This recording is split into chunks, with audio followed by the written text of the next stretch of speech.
Retomando a nossa série de videoaulas sobre as diretrizes curriculares nacionais para a formação inicial em nível superior de profissionais do Magistério da Educação Escolar Básica, nesta videoaula, que é a quarta da série, nós vamos seguir discutindo o capítulo 4, porém, especificamente, vamos entender como que se estrutura e como que se organiza o currículo dos cursos de formação pedagógica para bacharéis e tecnólogos, certo? Então, só para fazer uma contextualização, né? Atualmente, nós temos os institutos federais, por exemplo, onde muitos profissionais, bacharéis e tecnológicos atuam como docentes. E tendo em vista a necessidade de que esses profissionais encontram de compreenderem a parte pedagógica que envolve o processo de ensino e aprendizagem, os cursos de formação pedagógica para eles são estruturados com o escopo de fomentar uma preparação que efetivamente contribua para a aprendizagem dos estudantes e das estudantes que estão inseridas nesse contexto. Tá? Então, para a gente entender um pouquinho como que se estrutura esses cursos, eu queria apenas sinalizar que aqui na Universidade Federal de Santa Maria, nós temos o PEG, que é o Programa Especial de Graduação. O PEG, então, é um curso de formação pedagógica para bacharéis e tecnológicos, que eu particularmente dou aula e adoro, né? Porque é ali que a gente vai preparar, então, essas pessoas que já têm uma graduação, mas que não é de um curso de licenciatura, né? Possam, então, efetivamente desenvolver um trabalho docente com a qualidade que se espera.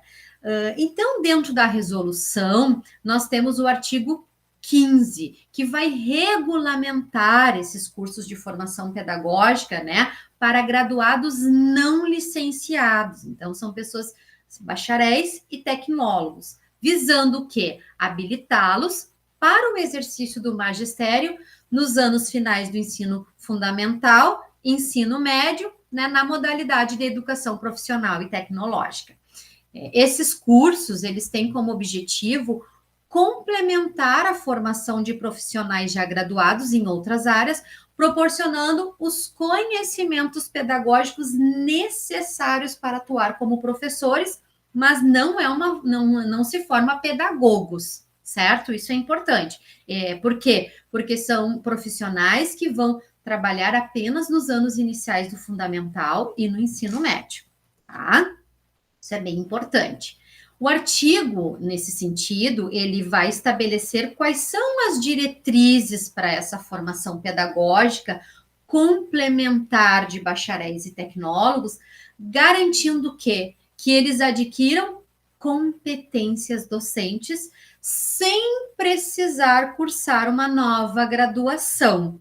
Tá? Então, são cursos de formação. Quais são as características gerais desses cursos? Primeiro, ele tem uma carga horária total de 1.600 horas, tá? Isso equivale a 2 anos, no mínimo, né? 2 anos de duração, tá? Qual é o público-alvo, vamos dizer assim, né, que pode participar desses cursos de formação pedagógica? São portadores de diploma de curso superior, bacharéis e tecnólogos, em áreas relacionadas à habilitação docente pretendida, tá? Então, isso é importante. Qual é a finalidade? A finalidade é formar professores para atuar nos últimos anos do ensino fundamental, para atuar no ensino médio, na educação profissional e tecnológica, né? Como eu já disse, não sendo equivalente a cursos de pedagogia, tá? Equivalência. Então, os cursos são equivalentes a licenciaturas na área cursada e os egressos recebem um diploma específico, tá? Então, isso é algo que precisa ser bem pontuado, né? Tem que haver essa equivalência aí para receber, para poder participar do curso e receber esse diploma, né? Específico aí para atuar, então, nestes contextos dos anos finais do ensino fundamental, no ensino médio, na educação profissional e tecnológica, tá? Bom, essa carga horária, de 1.600 horas, ela está bem estabelecida no parágrafo 3º, né, dentro do artigo 15, que vai dizer, então, bom, desta divisão, 400 horas são voltadas à formação geral, que é aquele núcleo 1 que a gente estudou lá na videoaula 2, tá? Então, eles vão ter aí todo um estudo, né, dentro dos fundamentos da educação, sociologia da educação, filosofia da educação, história da educação, certo? Também os direitos humanos, diversidade étnico-racial, de gênero, religiosa, etc. E a questão da inclusão, né? Libras, educação especial, além das políticas públicas e gestão educacional. Então, são 400 horas voltadas para este núcleo 1, para estudos do núcleo 1. Lá no parágrafo 3º do artigo 15, vai também estar preconizado, então, que 740 horas são voltadas especificamente para o núcleo 2, tá? Que é o núcleo de aprofundamento em conteúdos específicos. Então, é o que? É o domínio da área do conhecimento que esse futuro professor aí vai atuar. Ele precisa dominar os conteúdos ali, tá? Como a gente já viu mais profundamente na videoaula 2. E aí, junto com isso, as metodologias de ensino e a didática aplicada, né? Então, não basta só saber o conteúdo que vai ensinar. Esse docente em formação, ele precisa também dominar as metodologias e as didáticas para que efetivamente garanta a aprendizagem dos alunos e das alunas. Certo? Então, aí, as 740 horas. E aí, a gente vai ter, então, as 160 horas voltadas para o núcleo 3, que são aquelas atividades de extensão, né? As atividades práticas que a gente viu na videoaula 2. Então, são práticas em escolas de educação básica, integrando teoria e vivências pedagógicas, tá? Como a gente viu na videoaula passada ali, que a prof trouxe, né, as novas diretrizes aí dos cursos EAD, essas atividades práticas do núcleo 3, mesmo se o curso de formação pedagógica para bacharéis e tecnólogos for na modalidade EAD, tá? Mesmo que for na modalidade EAD, tem que ser sem discussão, 100% presencial. Não existe mais a possibilidade, né, dentro das novas diretrizes aí dos cursos de licenciatura EAD, de se fazer à distância. Então, são atividades 100% presenciais, tá? Quem tem um pouquinho de curiosidade, assiste a videoaula 3, a videoaula passada, que eu trago aí essa discussão também, tá? É bem importante. Bom, aí nós vamos ter, vejam, 300 horas voltadas para o núcleo 4, que é o núcleo do estágio supervisionado, tá? Então, também, mesmo que o curso seja EAD, 100% presencial, estágio supervisionado, e o que é? É a experiência prática na escola, né? Com aquela progressão gradual que a gente já vem discutindo.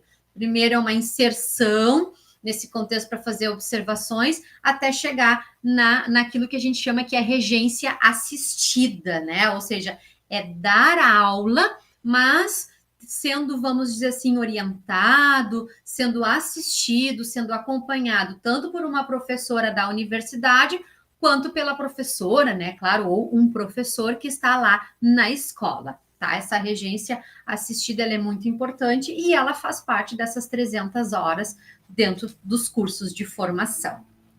Bom, um outro elemento importante que a resolução aborda sobre esses cursos de formação pedagógica para os bacharéis e tecnólogos são os critérios de oferta e também de avaliação, tá? Então, verificação de compatibilidade. Vamos pensar o seguinte: a instituição de ensino superior, tá? Ela deve analisar a formação prévia do candidato para garantir que ela seja relacionada à habilitação docente desejada.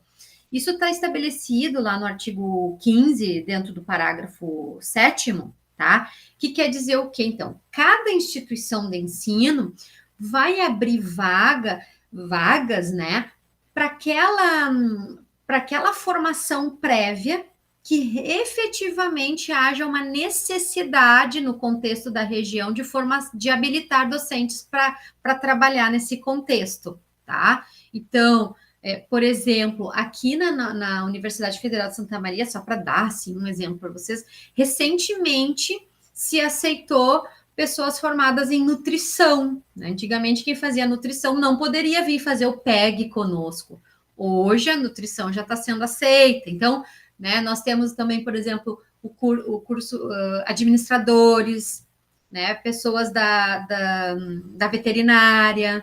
Então, a instituição é que vai verificar, né, quais são, vamos dizer assim, os cursos de formação prévia que são equivalentes, né, que tem essa compatibilidade aí com a habilitação docente desejada, tá? Fica a critério da instituição de ensino superior fazer essa articulação.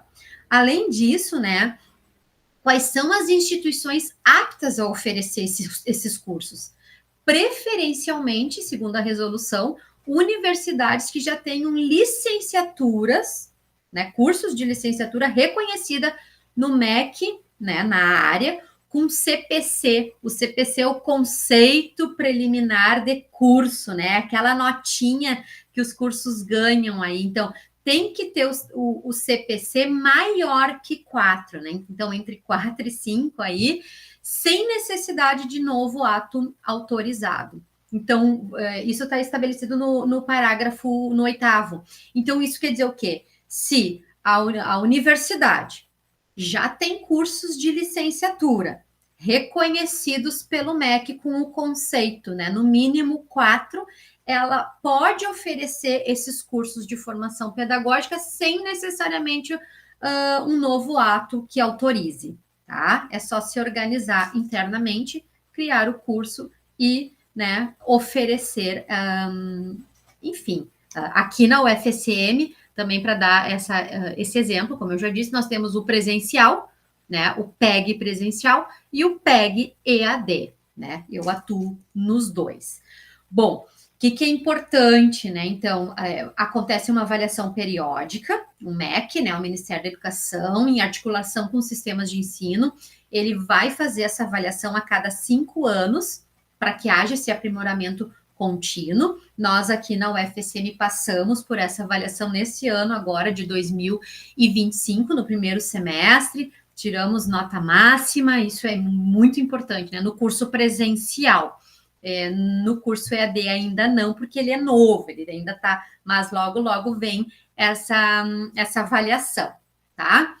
Os egressos, isso é um ponto importante, eles também participam do ENAD, do Exame Nacional de Desempenho dos Estudantes, isso está estabelecido lá no parágrafo 11 do artigo 15, tá? Então, eles também vão participar dessa avaliação, porque isso também ajuda, né, a, vamos dizer assim, avaliar o curso em si, certo? Bom, então, tendo em vista esse curso, né, o que se espera da formação docente de acordo com a resolução? Então, quando a gente lê ali a resolução, o que fica claro, né?